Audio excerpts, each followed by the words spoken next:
The doctor is in. No religion allowed here, just grace and truth. You've entered the No Religion Zone with Pastor Greg Lillard.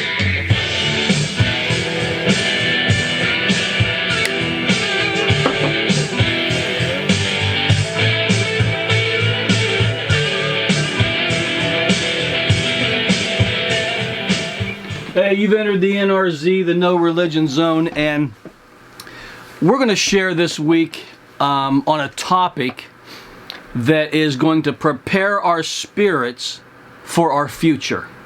Because many today are despairing by what they're seeing today, and therefore projecting what they're feeling today into their future. Did you get that? Many today are seeing what's going on around us. How can you not be affected by what's going on around us?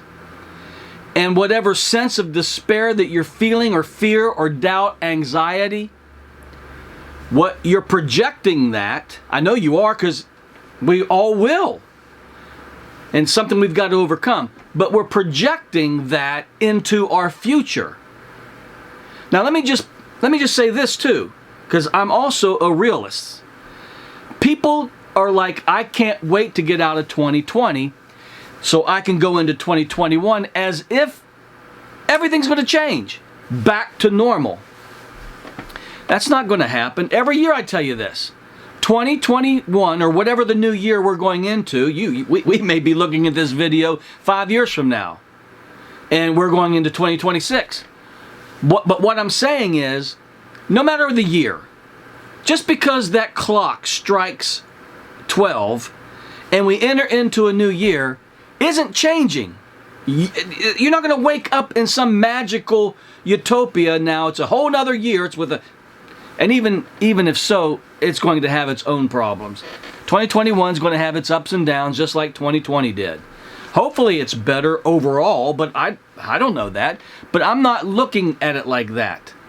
Now, let me just say this too, and I'll repeat this because as we're closing this year, I've got to repeat this. And that is, you're going to hear a lot of prophets prophesy about 2021. And I don't think God changes His plans and His seasons because the calendar changes. So I'm not really geared up for all these prophecies. There may be truth to some on a very limited scale, shallow scale, but I don't think God's like, oh, 2021, let's do something new. You're not going to find that in the New Covenant. Every day is new. And what we can look forward to in every new year, not just 2021, but every new year, is that God doesn't change. Okay, and nothing can thwart His purposes and plans. So that's how I gear up for a new year. Not that anything's going to change in the sense in that hour, that second. You know, when that ball hits the top and everybody in New York goes crazy. That's not, I'm not, and things just don't change at that point in time. So keep that in your hat. But I want to talk about how we're going to go into our future, even tomorrow. Tomorrow is your future. The next hour is your future, as much as 2021 is. How do we take what we're experiencing today and not let it affect how we see our future? Because what's happening today is not guaranteeing my future. What's happening to you and me today in our own personal lives, or even in general, is not predicting our future. All right? Your future has nothing to do with what people and what events are taking place today unless God's ordaining those things, okay? So I want to talk about that. And there's a scripture that God, this message today, this podcast, is probably more for me than you. I need this. And there's a scripture that God has placed it in my heart, on my mind this morning, really this week, maybe even the last couple weeks. But I want to share that. Psalms chapter 37. So if you've got your Bibles, and there's a lot in Psalms 37, trust me. We're going to hit the highlights of Psalm. It's a long psalm. We're going to hit some of the highlights of it. So get your Bible and turn there. Psalm 37. And let me just say, we've been talking about the world system, but there's a mind behind this system. And there's evil in this world. And that mind is the enemy. That Adam and Eve, by being deceived by him, unlocked this system of lies and deception and sin and evil, unleashed it into this world in a crazy way to where all of history now is affected by what Adam and Eve did in the garden. So this world system prevails. Evil prevails. Not in our world, if you're born again, but in the lost, because it says the enemy has blinded those in the world. He's blinded them.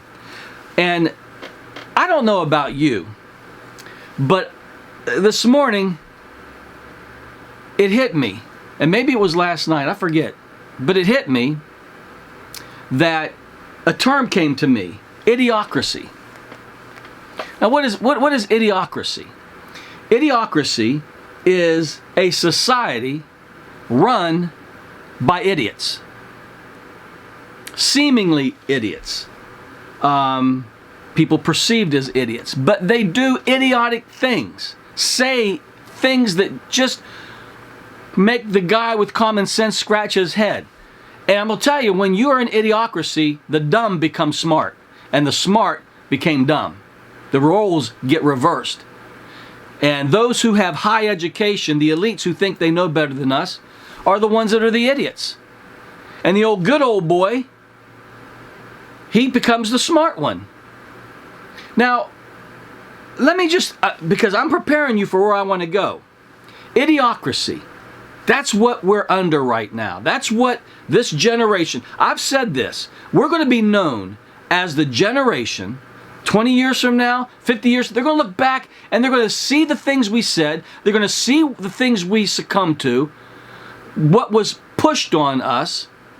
And they're going to say that was probably the most idiotic generation you can imagine.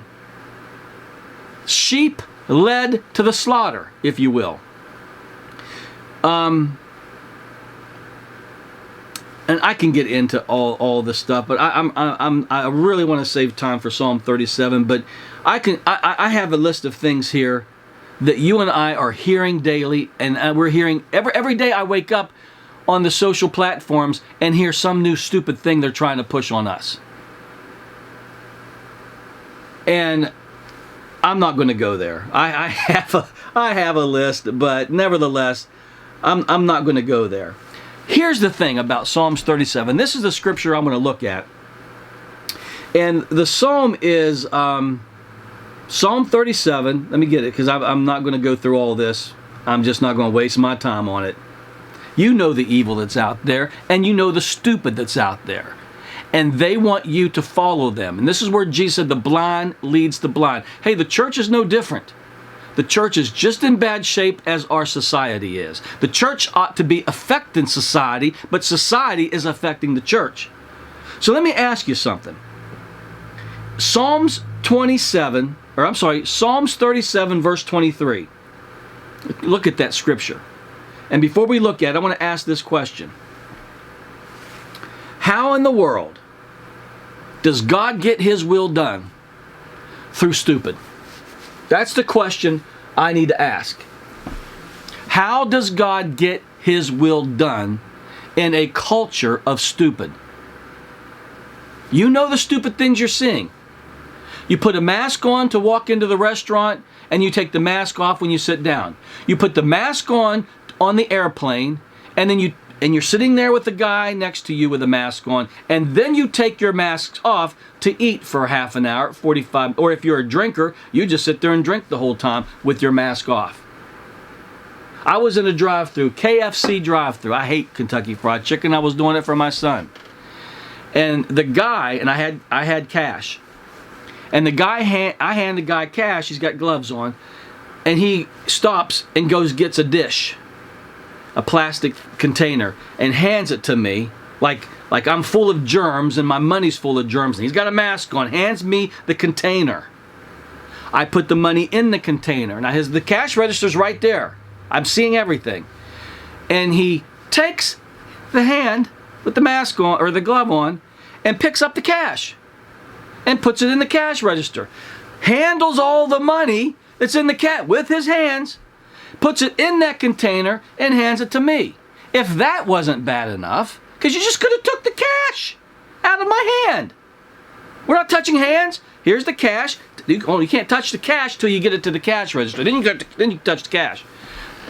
And then, so I'm like going into the container, plastic container, to get the money, and there's change. And I can't get the change. There's a lot of it.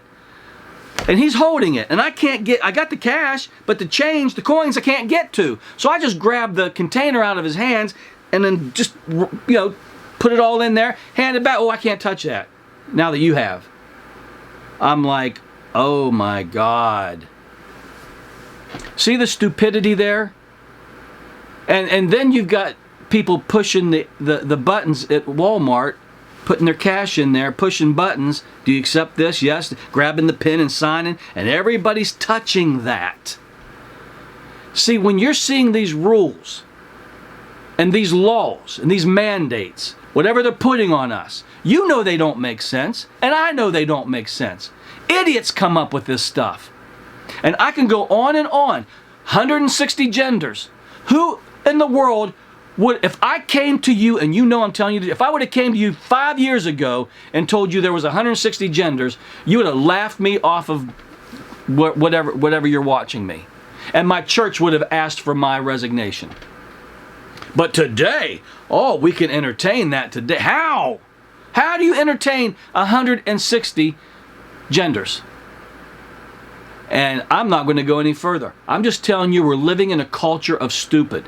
Now, how does God get His will done when we're looking at a future that's going to even be dumber than what it is today? Because like I said, every day I get on the media and I see some liberal elite pushing another narrative. Today it was black votes ought to count twice. That's today's. What's tomorrow? And what's next week? They're not going to stop. We are living in an idiocracy. Mark my words, it's going to get worse. So how does God get His will done? Through stupid.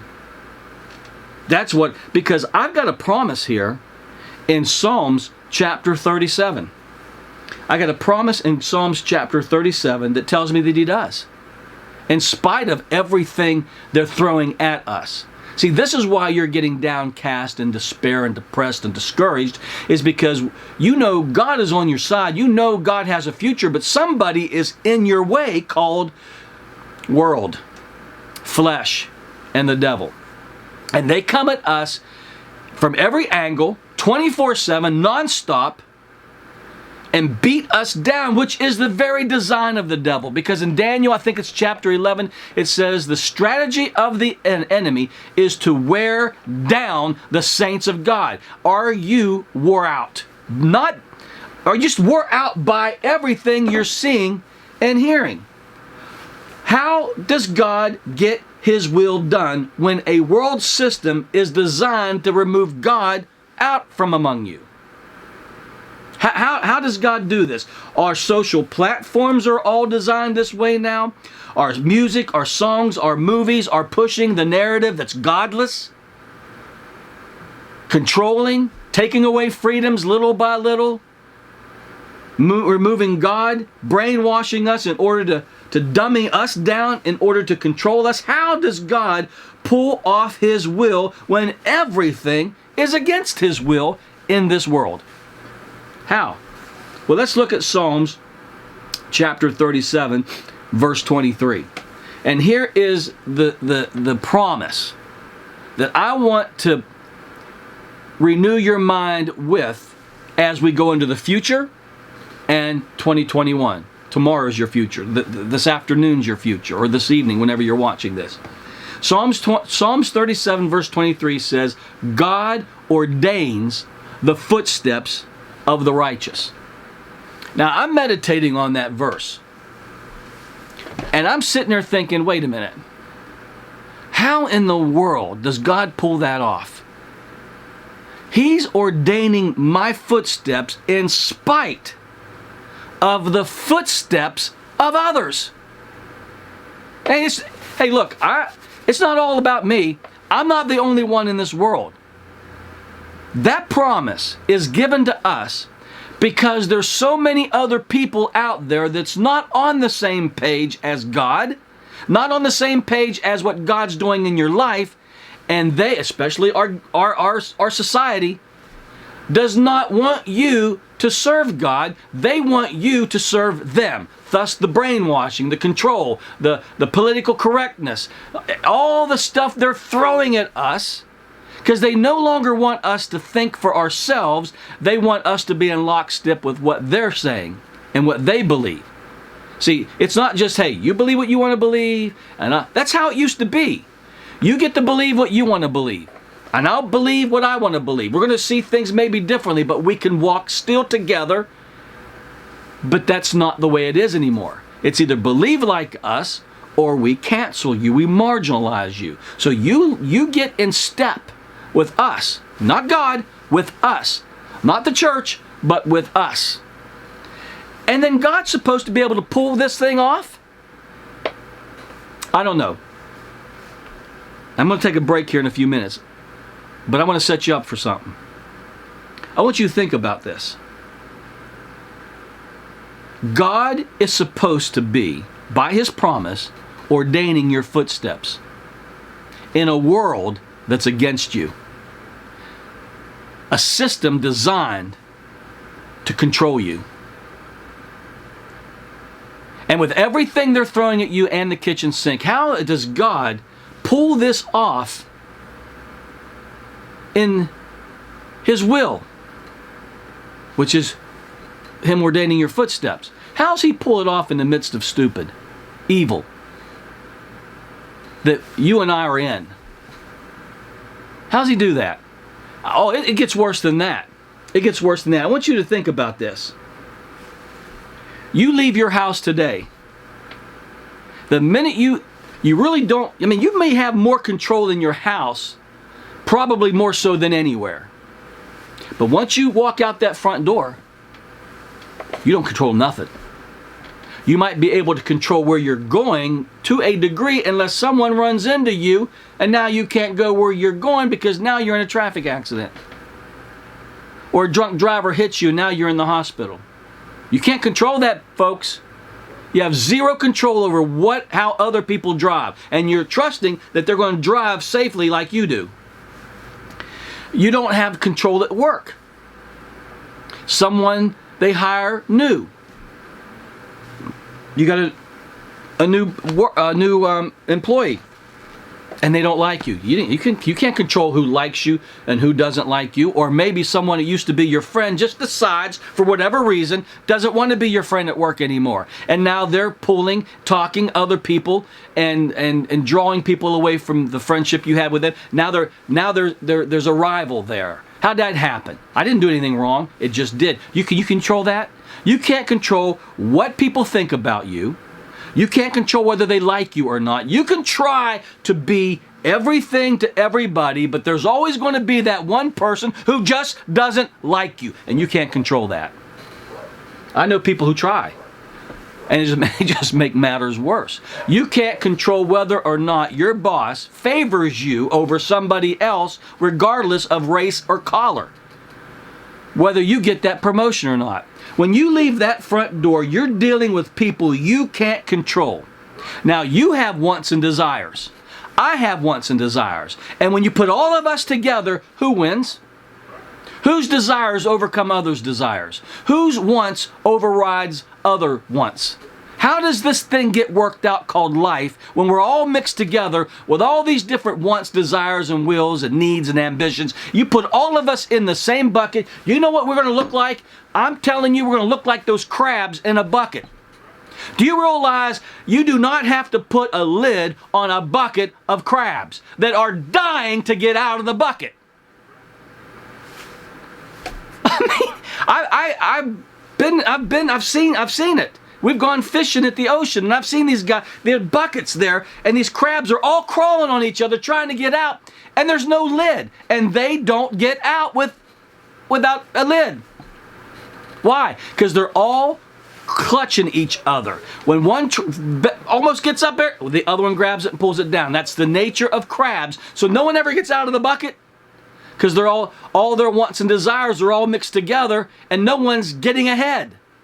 And that's how I feel sometimes. And this is why this scripture is so important to me to share it with you, because I feel like everything's against me. I walk out that front, I got no control over anything. Even in my church, I just trust God is moving in my life and in the lives of those people, creating a thing called unity. Other than that, we're all going to be divided over something. And that's why we teach, and hopefully we get mature enough that we won't let things divide us. But I don't want my church to be a bunch of crabs where we're all pulling on each other and we're never getting ahead and we're always biting each other, devouring each other, and dividing over each other. The church can't move forward with an atmosphere of division like that. And so, but the world is a bucket of crabs with everybody who wants their wants and desires and needs, and you're thrown into that mix. How does God ordain my footsteps in a bucket of crabs? That's what I'm asking you. And no wonder you're bleak and down and fretting over your future.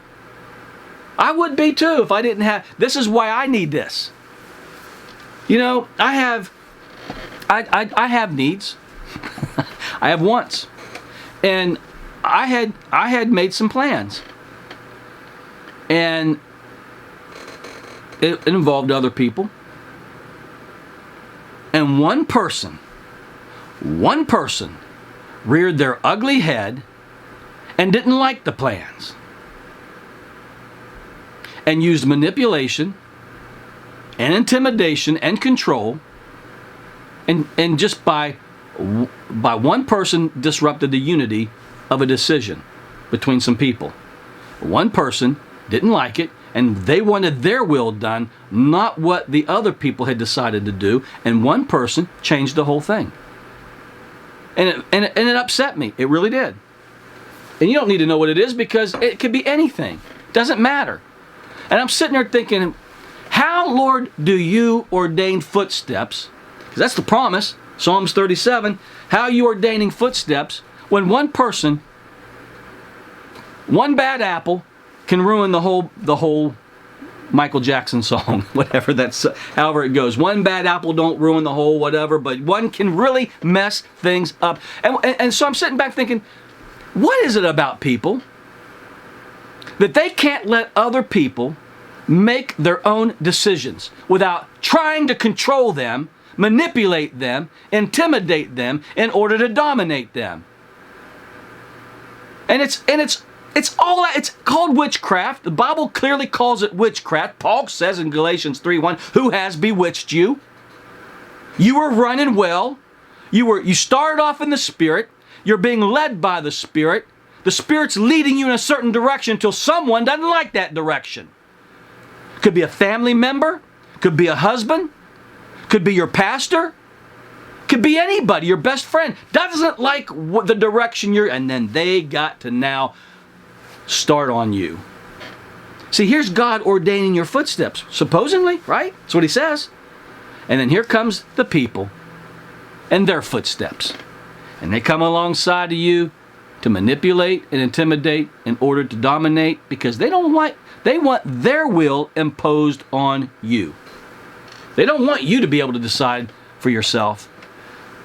And I'm just sitting there in the midst of that and saying, one person, and I was really up, and I thought, you know what, Lord, I have to take a step back here. Keep my mouth shut and trust in a word I want to introduce to you that goes along with God ordaining our foot. How does he ordain our footsteps? And we've talked about this word before.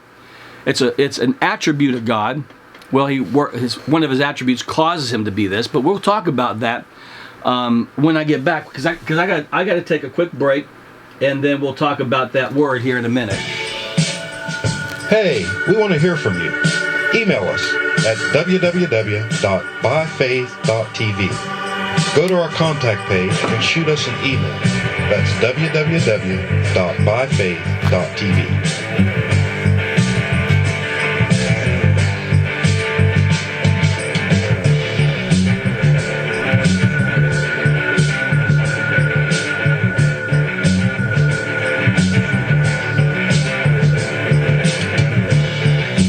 You're listening to By Faith Radio, where the good news of Jesus Christ is proclaimed 24/7.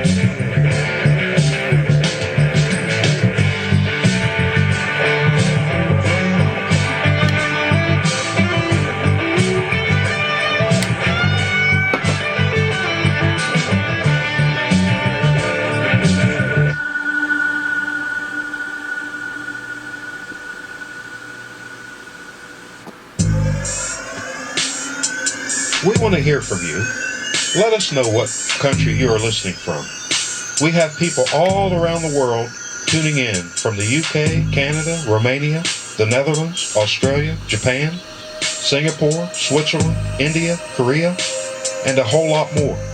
So email us at www.byfaith.tv and let us know what part of the world you're listening from.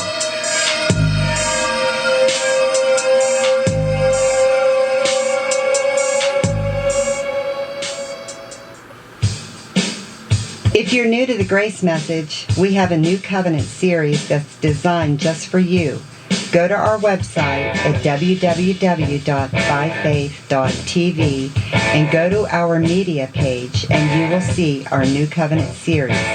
That's www.byfaith.tv. You're listening to By Faith Radio.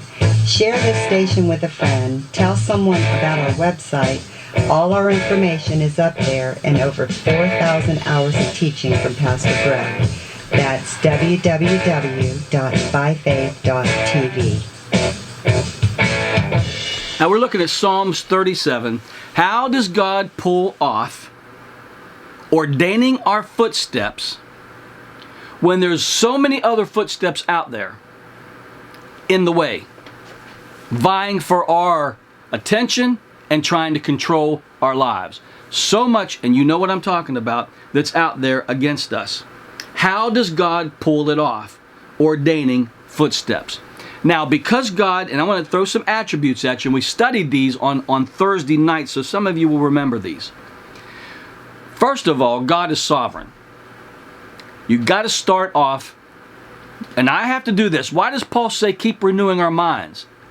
Why study to show ourselves approved? Why do we have to? Because when you get so worn down, remember Daniel 11, the design of the enemy is to wear down the saints of God. And the more he comes at us, the more we've got to say no and renew our minds on who God is in the midst of what's going down.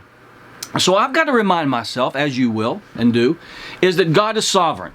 He's in control. Now I know a lot of preachers, top level preachers would disagree with me on that.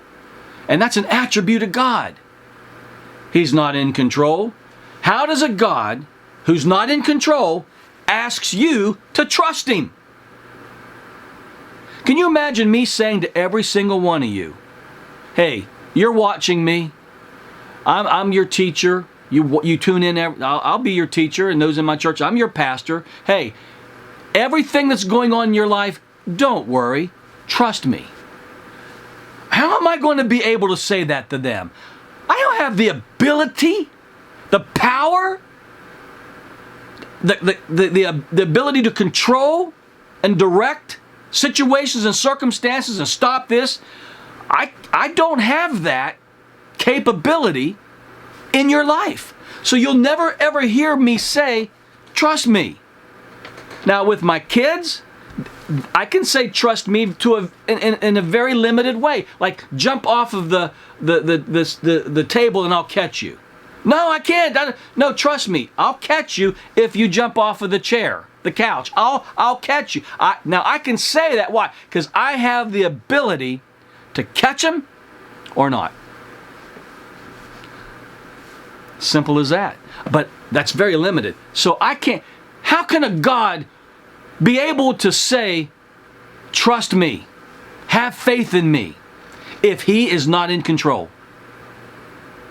How is God going to tell me to believe promises he can't pull off if he's not in control? The only God that can put out promises that are in the Bible as we see. Hundreds of promises in the Bible, not just one, hundreds, maybe even 1,000 promises that are in that Bible. And I think if I remember right, 6,000. I don't know. Don't quote me on that. But there's a lot of promises in that Bible that he says to trust him with. And if he's not in control, how is he performing those promises? God loves to perform in the midst of doubt and darkness. So in the midst of everything you're going through, you've got to know he's in control. That's called sovereignty. You also got to know, coupled with that, he's all powerful. Because if any entity out there in this world is more powerful than him, he loses that attribute called omnipotence. So you don't know how much I have to renew my mind on that he's sovereign and all powerful. I may not like what's going on. I may not understand what's going on. But what keeps me secure and keeps my faith and keeps my rest, and sometimes it gets rocky, but I always go back to sovereignty and omnipotence. So I look at sovereignty and omnipotence coupled together, that produces this word I want to introduce to you that proves how he can pull off him ordaining your footsteps. Because how's he going to do it? How does he work that out? It's called providence. And there is not enough taught on that subject. So what is providence? Well, I'm not going to give you, I've got hundreds of books here that I could give you their treatise on it, and we have done that at times. But I'm just going to be really simple with you and just reduce it down to where you and I can just talk about it. And that is, providence is God engineering circumstances and situations to pull off what he's doing in this world. So in other words, when I walk out that front door that I have no control over, I rest in the one who does have control. And sometimes, because of his wisdom, that's another one you got to couple with sovereignty, omnipotence, and wisdom. He works with wisdom. So providentially working in your life with wisdom. He knows what you can handle and what you can't handle. He knows what he can allow into your life, and he knows what he will not allow in your life. So I walk out that door knowing, no matter what happens, he's in control and he's providentially working. So let's go back to that situation that I talked to you about. One person changed the plans of others.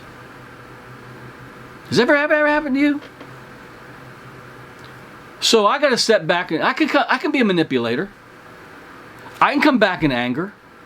I can come back and say, no, or I can go, okay, God, maybe you're doing something I don't understand. Maybe you've allowed this manipulator to rear their ugly head for a reason. So I'm not going to say anything. You know what I'm going to do? You're in control. And you can stop it. You can frustrate the plan. You can throw a wrench in the works. How many times do you pray, God, if this isn't you, throw a wrench in the works. Stop this thing. Because that's what Psalms 37 is asking us. Is God trustworthy? Can I trust him?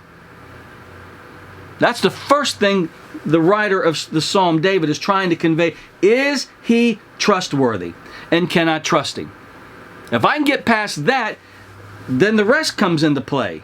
Commit your way to the Lord. Verse 5. Commit your way to the Lord. Now, what do I mean by commit your way to the Lord? Trust also in him, it goes on to say, and he will what? He'll do it.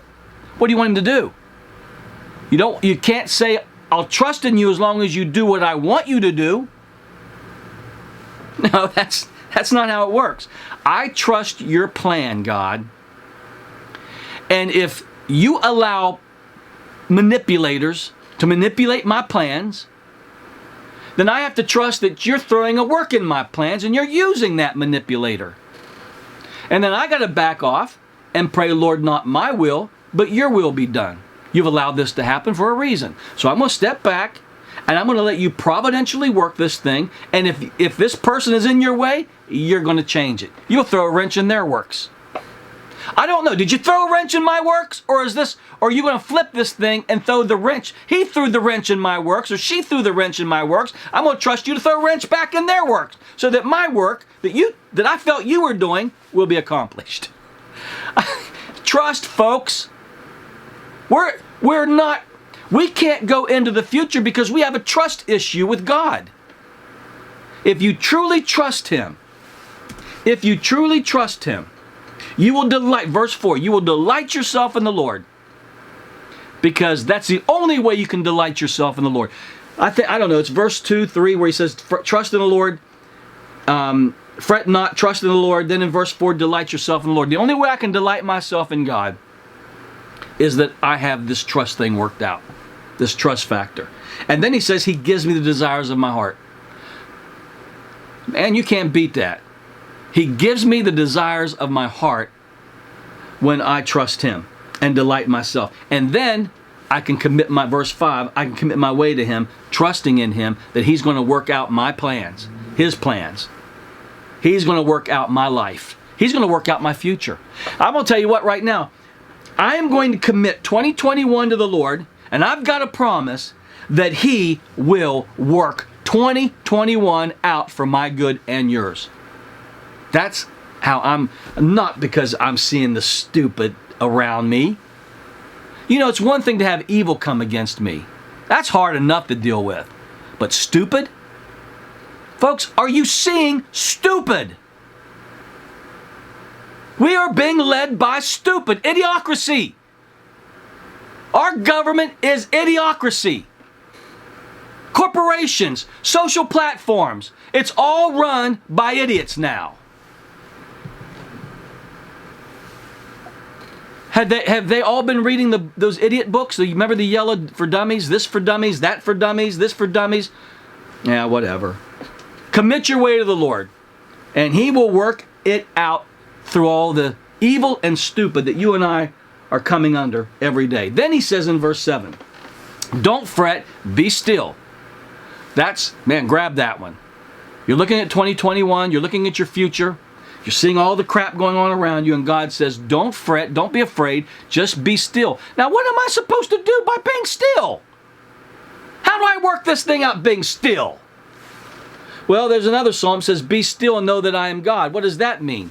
That means let Him, in His sovereignty, in the all-powerful God that He is, providentially, working with wisdom, enter in and work things out for your good.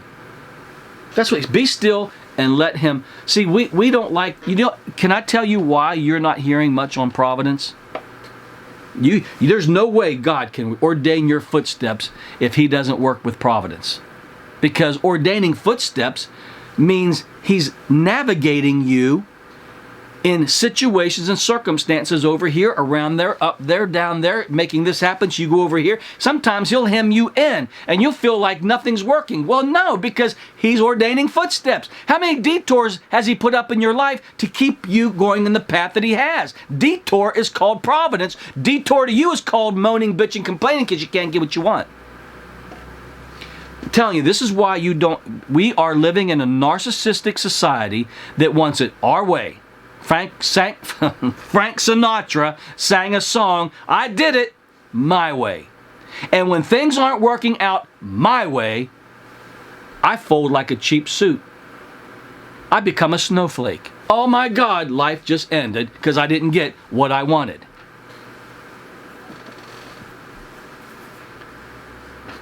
So, you're not going to hear the word providence because the preachers today preach in a way that you're going to get everything you want, when you want it, and how you want it. And when things get in the way, you just stomp all over them.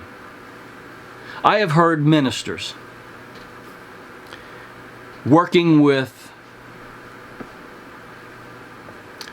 without giving up, I don't want to get involved in giving up names and situations because that's not my point. But I've heard top-level ministers who are in charge of TV stations, Christian networks, working with the secular world and running roughshod over them to get their way, and was proud of it. And it's just like, that's not the nature of the Lamb. That's not you trusting in providence. That's you having to manipulate, finding ways and means to get what you want done, and you thought you were God's soldier. I don't believe in that. I don't believe that I am to go into a place of business. I don't believe that I'm to go into any place, and if they're not conducive to what I think God is doing, I don't have a right to manipulate them. I don't have a right to roughshod over them. I don't have a right to go into their life like a bull in a china shop just to get what I think God wants. Because at that point, I'm not trusting Him to work providentially. I'm trusting in my carnal ways and means to get something done. And it goes back to the situation I'm telling you about. Do you know I have things I want God to do, and there are things, and I don't know whether He's going to do them or not. It's just what I want. We'll wait to see what He's doing. And there are times that I know what He wants because He spoke them to me. And even then, I may not get it because it involved other people, which means it involves their faith and their obedience. God could give you a dream that involves 2, 3 people or one person, and you're all up for it. You showed up, they didn't. And now it's just like the children of Israel. That whole generation was called to possess the land, and only 2 possessed it. Out of 1 million+ people, 2. Joshua and Caleb were the only 2 that possessed that land out of that generation of millions, and God says, I'm giving it to you. And it says they could not enter in because of unbelief. So when God gives you a word, gives you a vision, gives you a dream, gives you a prophecy that involves other people, I don't know how much faith you can put in it because it's going to involve other people. And He's got to work in those people like He's working in you. Now, if it's something it's a decree of God, He'll drag them there. But I don't know if half of this stuff is decrees. It could be conditional, contingent upon the faith and obedience of another person. I don't know what got me on that. But I know one thing. I serve a God that's all powerful, that's sovereign, all knowing, works with wisdom, all full of wisdom. Full of wisdom. I serve a God that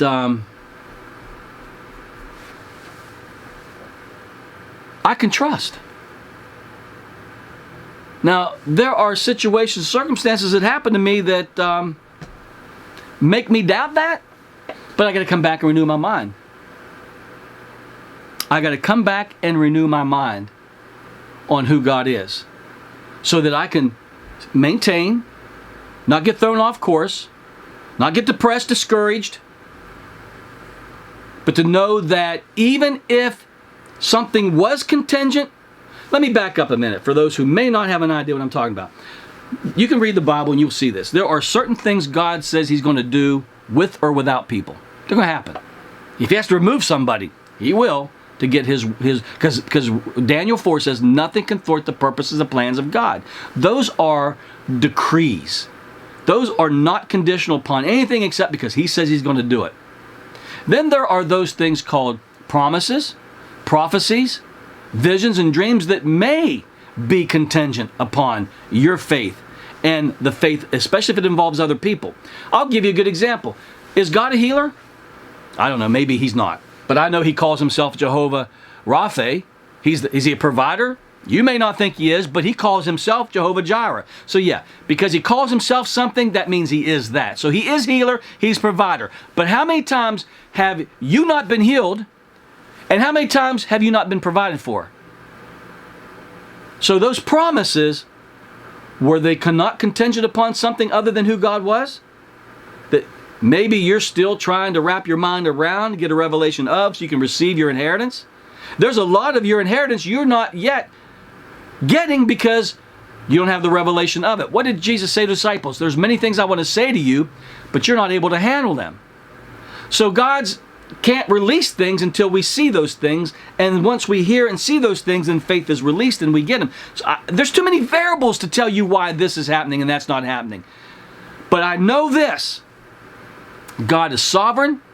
I'm going to keep adding to the list. God is sovereign. He's all-powerful, all-knowing.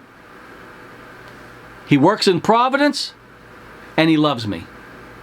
And He's out to do me good. He's not out to do me evil. He says to Jeremiah, I've got plans of welfare, prosperity, the NIV says, to give you a future and a hope.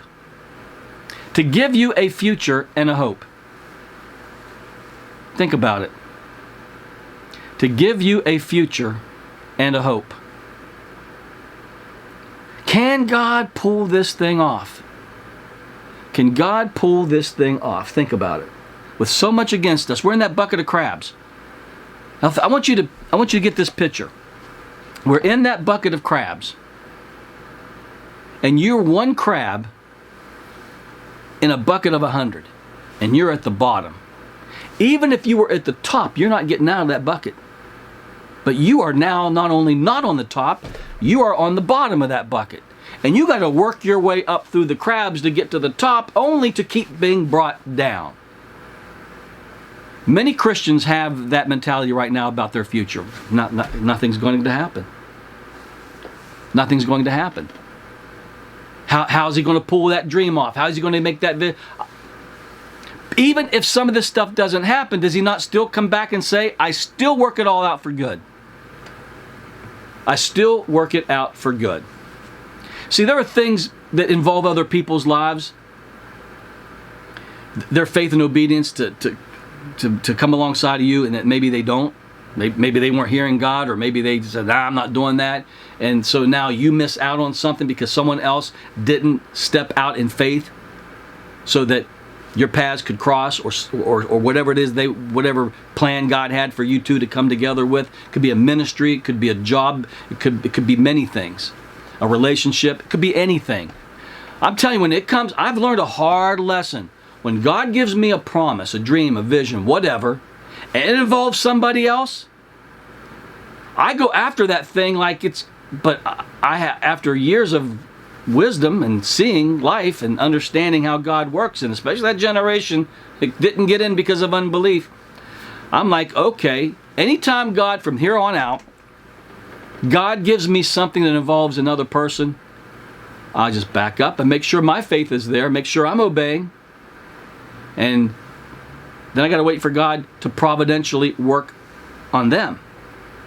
And if He can get them into my life to work out whatever plan He had, I'm going to close with, not close, I'm going to take another break, but let me close in this segment.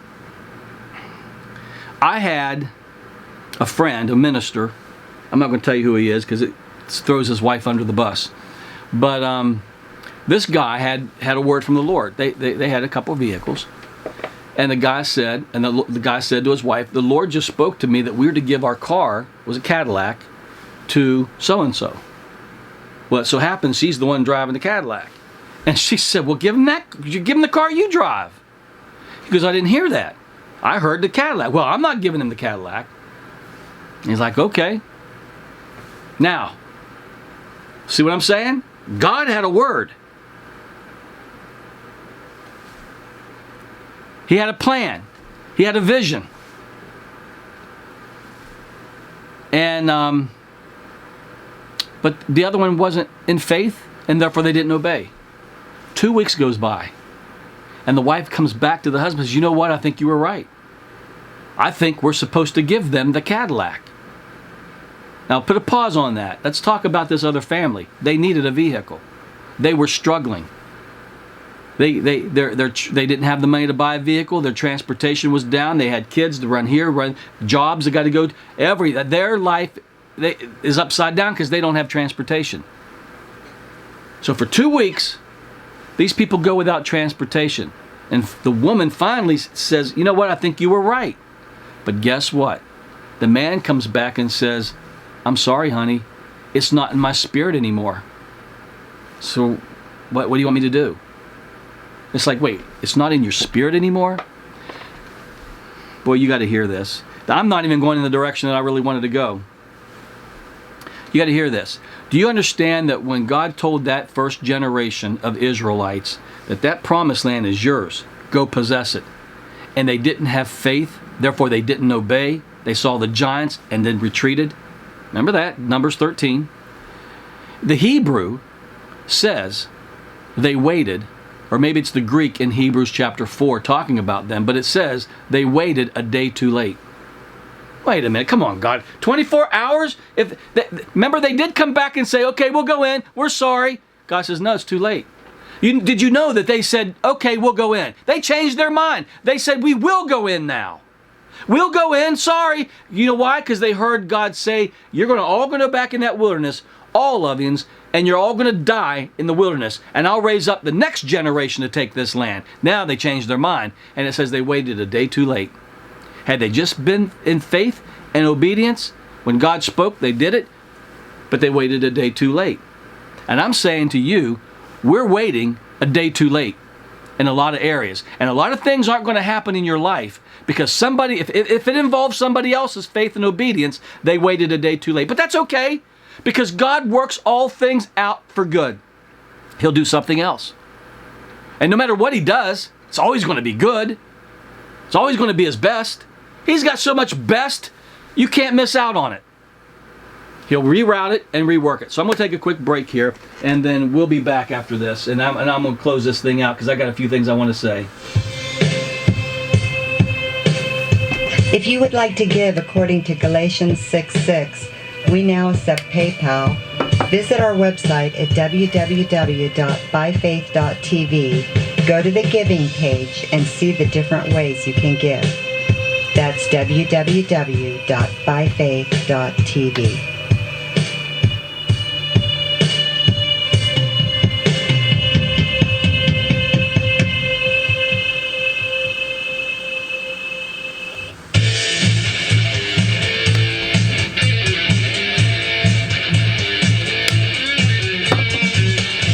You're listening to By Faith Radio, broadcasting grace and truth around the world 24/7. Remember, we're not religious, just real.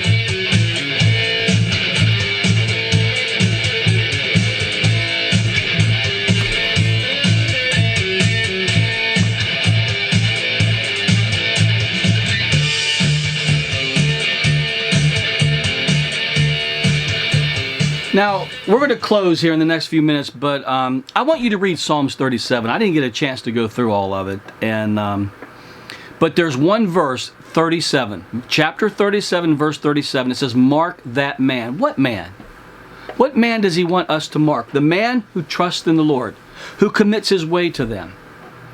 And he says, mark that man who trusts in the Lord, because the end of that man is peace.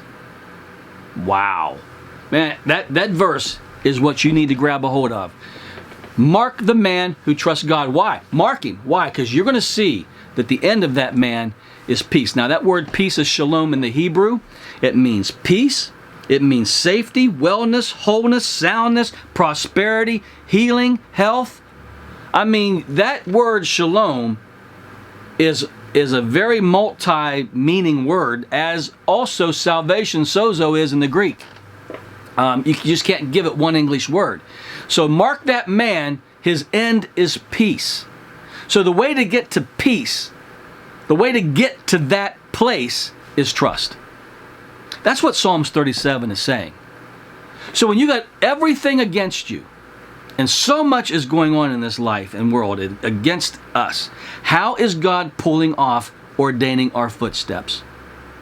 In the middle of everything that's going on, I've got a promise that He's ordained, even in the worst of situations, even when things don't work out, even when other people screw up my plans, even when the people that are part of my plans.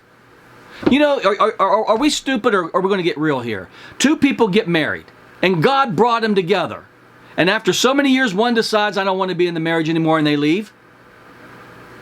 God didn't sanction that. That wasn't God's will. Who God has joined together, let no man separate. Well, He ain't going to separate you if He joined you together, but they did. Because that means, people in your life are always going to not walk in faith and obedience, and they're going to screw things up. That's what I'm trying. How can a God pull off ordaining my footsteps when there's other footsteps bumping into me? Crabs pulling me down. People that were supposed to be apart decided they didn't want to be apart. How do you pull this thing off? I don't know. I'm not God. But I trust what he says to me, because he's not a man that he should lie. He's pulling it off somehow, some way. So if you're seeing things not work out the way you want them to, swallow hard, bite the bullet, and trust in God. That's and endure, because he's ordaining your footsteps. Man, I don't know. I need to hear this. You may not need to hear this. I don't know. But I do, because so much is against us in this life. This world system is adversarial toward the purpose and plans of God. And the devil is out to steal, kill, and destroy. And then you've got stupid out there to deal with. And then you've got people who refuse to be in faith and obedience. They're supposed to be part of what God's doing in your life, and they decide not to. And their footsteps go somewhere else. And yet he claims he's ordaining footsteps. Do you realize if he's ordaining my footsteps, he's also ordaining those footsteps that get in my way of his footsteps? How does a God pull something like that off? He ordains my footsteps, and then this person takes their footsteps somewhere else, screws up where my footsteps are going, and yet calls it, he ordains it. I don't know. But I have some sneaky suspicions that I'm going to be meditating on. And I don't know whether they're right or not. That's why I'm not going to say anything that might give me more clarity on this. But I don't need a complete clarity on this subject, because I just trust what God says to me. Do you need to know? Is he trustworthy? Can you trust him? Then what else do you need? It'd be great to be in the know and be privy of some stuff going on here and there, but sometimes we're not. He chooses not to unveil things to us so that we stay in that place of trust. And we're not going to always know everything. We don't have the wisdom he does. Isaiah says his ways are above our ways. His thoughts are above our thoughts. And yet you've also got the fact that for whatever reason, he's allowing some of this stuff. But I've got a hope. And that hope is he's ordaining my footsteps. So in 2021, future, maybe not tomorrow, I got to know he's ordaining my footsteps. And every other crab in that bucket, he's ordaining their footsteps too. And somehow, man, God can get into that bucket of crabs and work out his will in the midst of all of us. I'm telling you, he's God. And only God can pull something off like that. So go into your future, not just 2021, all your future, with the hope and the trust that God is sovereign. He is all-powerful. He's working for your good, and he's doing it with wisdom, and how he does it is through providence, where he's working all things out together for good.